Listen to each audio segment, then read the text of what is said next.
I want men next to me. Yeah. Men. Yeah. Not somebody with spreaded hand. You know, I cannot respect men who wait for handouts. Well, I can respect that. What is it when you get it? Is it not called a handout? No. Oh, it's I not? see. Oh! I see what he getting at. Why didn't I think of that? Well, it's not a handout. So when a woman has her hand out, that's not a handout. But when a man has his hand out, then it's a handout.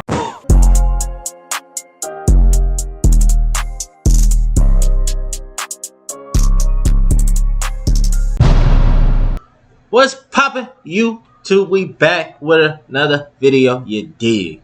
Hey, this is, what's the name of this video? Let me get back to it. This is SJW on Compilation 8. Y'all know I fuck with these videos and y'all watch these motherfuckers. Shout out to y'all who be watching these. But yeah, we ain't gonna waste no more time. Y'all know how these go. Let's get right to it. What is Oculus's approach to their clear gender gap and how you're gonna not port that into VR? What? We are having a hard time hiring all the people that we want. It doesn't matter what they look like. Yeah. Boom. The question in Hobby Lobby is whose freedom is being infringed upon. Employees' freedom is not infringed upon when they enter into a consensual relationship with an employer that includes certain types of health care. It's not consensual. Of course it is. They can quit. Who is forcing them? Where is the gun?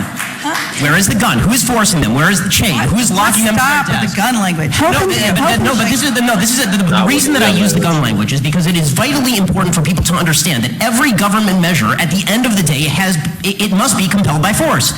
That's what government measures are for. There is a vast difference, a huge difference in terms of personal liberty and freedom between the government compelling behavior and a company saying that we are not going to provide certain types of coverage, and if you don't like that, you can quit or buy your own coverage. There's a vast difference. The gun's the whole issue. Health insurance is an earned benefit. It's not given for free to employees, they earn it. Should your employer be able to decide how you spend your money? You do gotta earn healthcare. You can't just get that. You gotta work there for a little bit and you gotta put in some time. You can't just, they don't just give you healthcare. Unless they search, unless they search out for you specifically, be like, dang, we're gonna give you this job, we can give you this, and that other time. But then it's earned because they know what you could do. So yes, I mean, it's always earned. It's just some people gotta earn it by working there, and some people just get it because they come from, you know what I'm saying, somewhere and you put in the work somewhere else, and they be like, okay, we want you to work here, so we can give you these benefits. Hold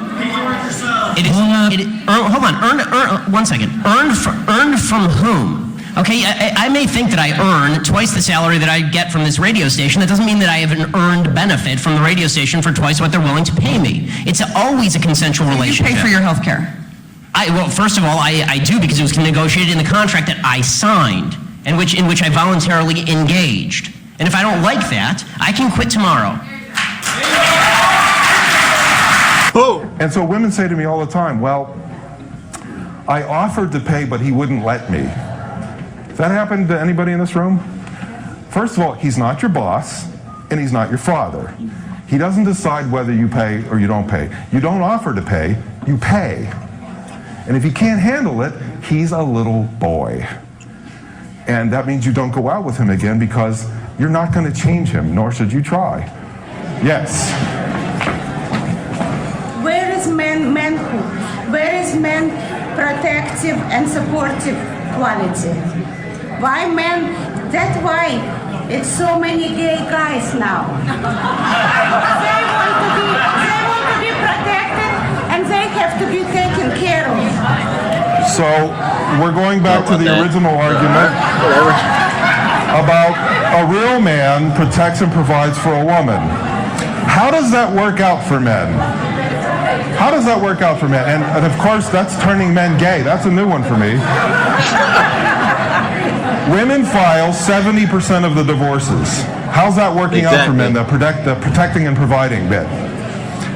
AOL and Women's Day magazine 3 years ago surveyed 3,000 married women and asked them, would you marry your husband all over again?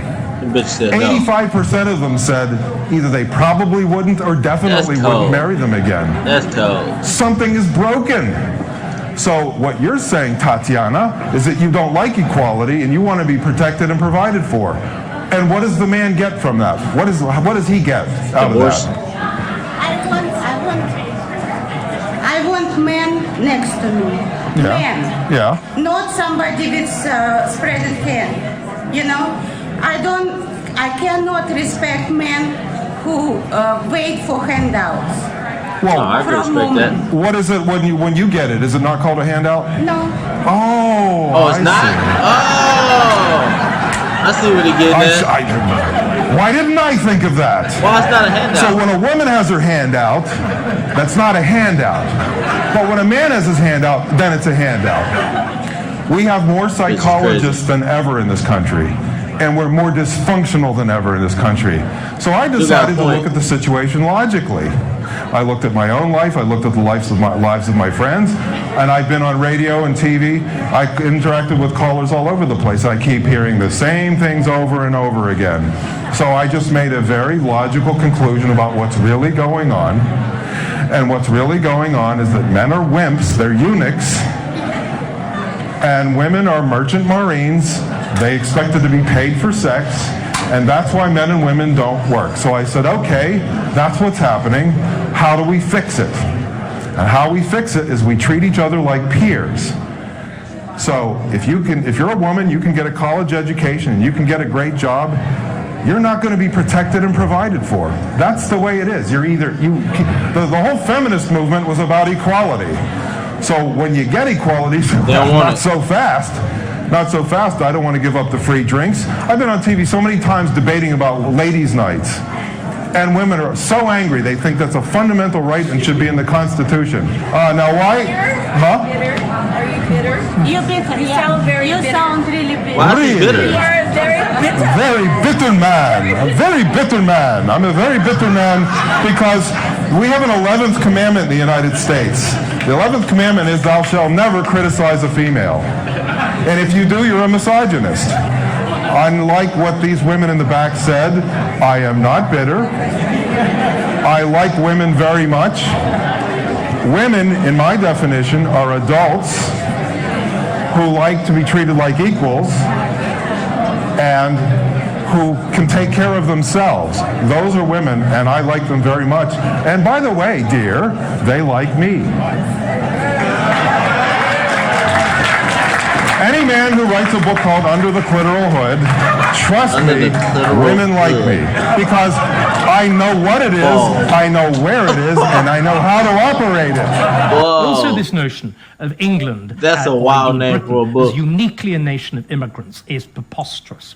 That every European country is a blend. Of course it is. There are two great differences. I believe you have a house in America, Mr. Stocky. I have a house in America. I was wondering, where are you domiciled for tax purposes?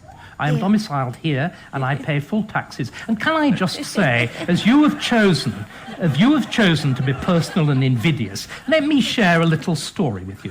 One of the great things that is essential to Britishness is a sense of public duty, that you do things for nothing with organisations that can't pay. Ms. Penny, who has been advertising these great left-wing virtues, and I were due to debate for a very impoverished little society called the Thomas Paine Society on the virtues of a republic on the one hand and a monarchy on the other. I was prepared to do it for free. She insisted on trying to charge such a large fee that the event had to be cancelled. Now, I think that is as mean and grasping as some runt comedian, and I will not be lectured to by a jumped-up public school girl like you. I came from the bottom, and I will not have it. Excuse me. May I respond to that? Right of reply. Go on. I think I deserve a right of reply to that. I personally feel that asking to be paid... Did you or did you not do what I've just said? I was going to respond to that, but... Why not do it straight away? Did you or did you not claim such a large fee that the event had to be cancelled? No, I didn't, Mr. Well, Starkey. then every member of the committee is lying, and you, clearly as usual, are telling the truth. No, this is not what was said to me. I have emails. That wonderful, You got receipts. wonderful method of tracking. No, I don't think I'm going to respond to it. One of the reasons the event was cancelled partly because they couldn't find a speaker in time because they were trying to fly me out, and part of the reason that the cost for that on top of my being asked to be paid for 2 days' work because I actually don't earn very much. Well, they had 2 pretty good speakers there already. Well, No, she backed out because she wasn't being paid. Anyway, I'm sorry, excuse me. This sound like you backed out because you weren't being paid. We're running over time, but I want to come back to... I really don't appreciate being stood on stage to be personally attacked and having a finger I jabbed want to in come my back face. to Englishness versus Britishness, but Vivian? Yeah, I don't know if you can hear me, but I think the point... Englishness versus Britishness. What's that? I think I'd like to say Boy something getting about drunk. Britishness in terms of what's just gone on here, which I feel like we've been moving on very quickly from.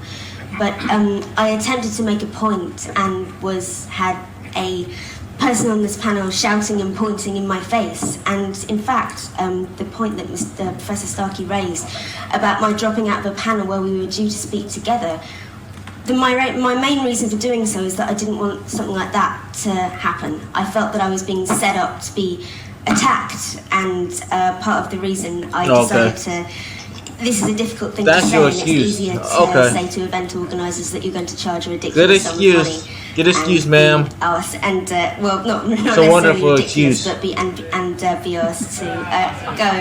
On the other, You can't even get it out. Excuse me, I haven't finished my point. But nobody wants to hear your My fake point ass is point. that this is what debates like this come down to.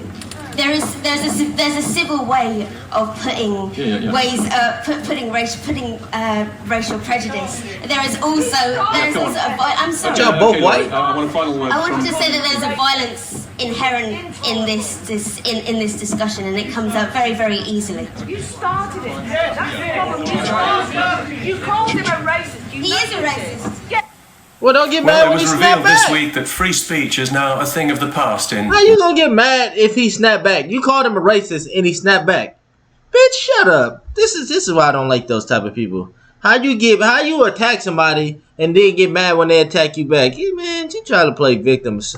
I'm glad the audience called her out because she tried to play victim. So, man, bitch, get out of here. But hey, that's the end of the video. Let me know what y'all think about this video. Hit that like button, comment, subscribe. We out. Peace.